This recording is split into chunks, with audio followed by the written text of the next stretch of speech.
So Sebastian wants to know if it's a good idea to try to keep employees engaged in his business by making them part owner of the business.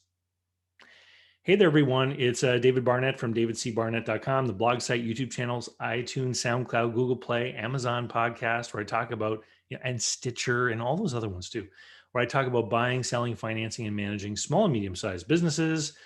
This week, I got a question from Sebastian. Let me read it to you. He says, I am in the process of buying a certain kind of company. It's very specialized technically. I would love to hear from you about interesting some key employees who have the required knowledge to help run the company.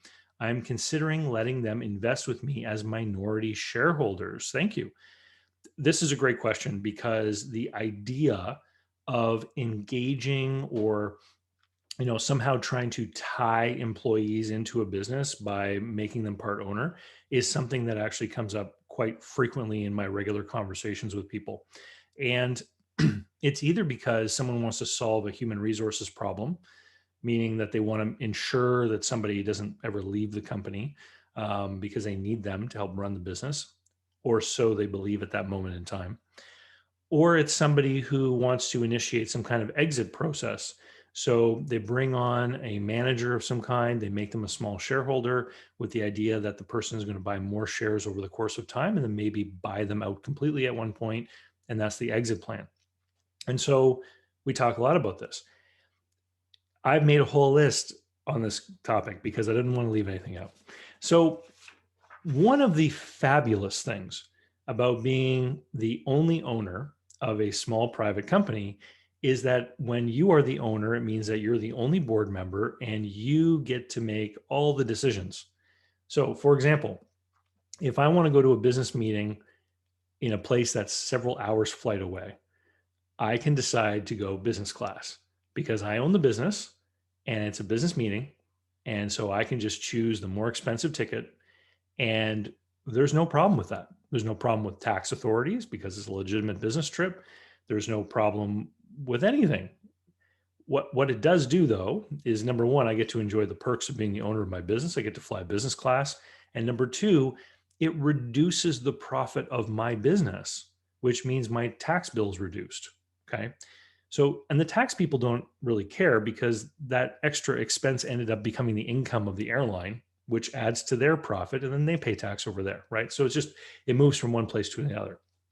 The tax people look at it more holistically, what they're taking out of the economy. So that's great. I get to do that. If I start to have minority shareholders, those minority shareholders all of a sudden have an interest in the performance of the business. They may not like the fact that I've decided to fly business class. So interesting key point. Back in 2014, I wrote this book called Invest Local. And one of the things that I explain in the book is why you should not be a minority shareholder in a business. And these ideas that I'm talking about right now come out of this section. And we're basically looking at it for Sebastien from the other side of the table. So if we suddenly now have people that are interested in how the business is being managed, it hampers our ability as owners to be, free to do whatever we want. This introduces a concept called governance. And governance is something typically for larger companies or for not-for-profits and, other types of organizations. We usually don't have to deal with governance issues in small businesses because ownership is so tight, either an individual or maybe a married couple, for example. My sister used to be a paralegal, and when she was working in a law firm, sometimes the lawyer she worked for would handle the purchase and sale of a business, and she would often be asked to update the minute book. And now, in most jurisdictions, a corporation is required to have an annual general meeting where the shareholders gather to hear the reports of the executives and all that kind of stuff, and they have an agenda and they table discussion and they decide on policies and goals of the company and all that kind of stuff. So you can imagine if you're a sole owner of a corporation, those meetings just don't happen, right? And of course, you don't have minutes for those meetings either. But that's not in compliance with the law. So sometimes when my sister was helping to work on these deals where a business was being sold, she would literally have to go to her computer and create 20 years worth of annual general meeting minute notes. and fill the book with these meeting notes that basically said, David was in attendance, David reviewed the performance, David made decisions about the policies for the coming year, and David adjourned the meeting. And she'd have to make them for every year and change the dates and all that kind of stuff so that the book would be compliant with the standards required under legislation for running a company, right? And so um, once you start to have these other people, then the question becomes, well, who's on the board? And now we really do have to have an annual general meeting.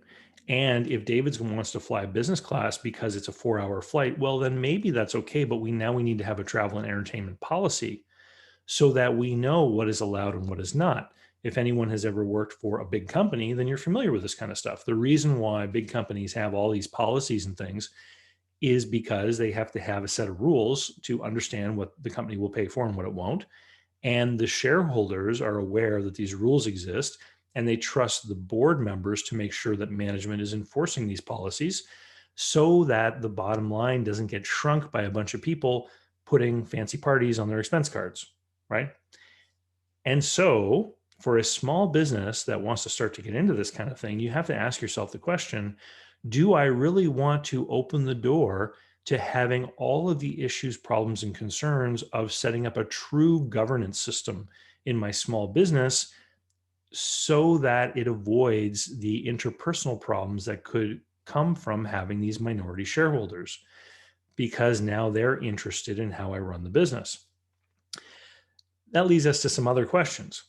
Because once somebody becomes a shareholder in your corporation, then the question that we have to ask is what happens when things change and everything changes as time marches on. So if that person goes from being a highly qualified, good worker to becoming a person who suffers from depression because they got divorced and now they're an alcoholic, what happens then? Right? What happens if that person meets somebody in another city and decides to quit their job and move to the other city and get married to a new spouse? Right? If they're a shareholder, quitting their job doesn't mean that their ownership of shares disappears. You could, if it's not structured properly, end up with shareholders who own part of your business who don't work there anymore. Is that something that you want to face? I once had business dealings with a gentleman who was trying to sell a business who sought investment 10 years prior. And somebody invested in his company, gave him money. He used the money to expand. It was a good business deal for him. He got to grow his business. It was a good business deal for the investor.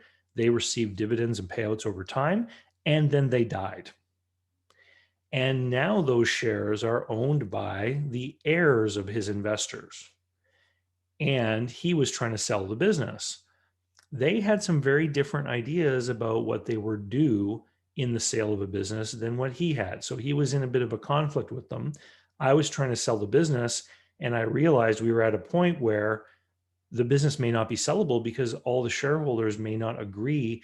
And the shareholder agreement contained provisions which said there had to be a unanimity amongst the shareholders for the sale of the company, either in an asset or a share sale. And so I asked him, what are you going to do about these investors? How are you going to resolve this if we find a buyer? And his answer to that was, well, I'm going to invalidate their shares. And I said, okay, you're going to invalidate their shares. I think you just made the day of some lawyer here in town, because it doesn't work that way. I can't unilaterally decide to remove property from another person, right? And owning shares of a private company is property. That's, you own a piece of that company. You're a shareholder. So then what do we do, right? In some organizations, they will create these very complex apparatuses whereby you're promised shares, but you don't quite get title to them until certain things have happened. We often call this a vesting arrangement, where I promise to let you buy some shares or give you some shares at a certain price, but you only actually get your hands on them after so many years of service or something like that. And this is all meant to try and give some sort of trial period to make sure that these things are going to work out. I just said something there. You get to receive shares or buy shares. Here's the other interesting thing that sometimes happens is business owners will want their employees to be shareholders, And sometimes those employees are more than happy to receive shares in the company. But if you really want buy-in and you really want them to be invested, they should be buying those shares. And so it can be kind of disappointing, and I've seen this happen again too, where people have invited employees to become shareholders and those employees didn't want to buy shares. They didn't want to invest. They didn't want to put money on the line. And this is one of the big things that business owners sometimes have trouble with. It's called projection. It's a psychological thing where you feel that if something is important to you, you assume that it's important to other people. And so, as an entrepreneur and business owner, you believe that being a business owner is something valuable that other people would also appreciate. When in reality, the vast majority of people just want to sell their time. They want to have a job. They want to get a paycheck, and they want to be done with it. They don't want to be further invested in that, and that's fine. But the world is made up of all kinds of different people. It can be disappointing though when you're trying to offer something you think is going to be attractive to someone, only later to find out that they're not interested at all. So what then is the alternative? How can we create a higher level of engagement with key employees that we want to retain without opening the door to the vast array of governance issues? And if you're enjoying the video, click thumbs up. It really helps me. What do we then do? Well, there's alternatives that we can do. So some of the easiest alternatives are something called shadow shares, where you create an artificial participation. So basically, you're giving people the right to a certain portion of the earnings of the business every year. But when they leave your employment, that disappears. So they don't actually become the titled owner of any shares of the business. You just create this bonus structure, which is all based around the idea or illusion of what they would get if they were a shareholder. Okay. So that's one kind of alternative. But the one that I like the most is so simple and easy. It's just create a bonus program that has something to do with the performance of the business, so that if everyone's doing their job really well and the business succeeds and the profits grow, that there's something shared back with those key employees, and they can really see that you value them, and that if they do their job well and they help to avoid waste in the business and treat the customers really well, that in addition to what they should earn for the time that they put in based on their education and experience, they're going to get that something extra, which really makes them feel like they're part of the team and that you value them. And this is why we see bonus programs or commission structures and all this kind of stuff everywhere. It's because it's simple and easy. And when the employee decides to move on to something else, aren't these entanglements that can tie us up and create problems. And you still get to fly business class without anyone looking over your shoulder, which for a lot of business owners is really important. Anyway, hope you enjoyed the video. As I said, if you like it, click like. If you think that you one day want to be a business owner, then you should start off by taking my course, Business Buyer Advantage. You can head over to businessbuyeradvantage.com and learn more about that. I take you through an entire case study of a business, show you how you find businesses for sale, how you make an offer, how you negotiate, how you value the business, how you set up the financing, and most importantly, a very clear understanding of all of the different risks that are associated with doing a deal. Because just buying a business isn't where it's at. You want to buy the right business under the right conditions, under the right terms, for the right price, so that on day two, not only are you the business owner, but you're making money. And with that, I'll say see you later. We'll talk to you next time. Cheers.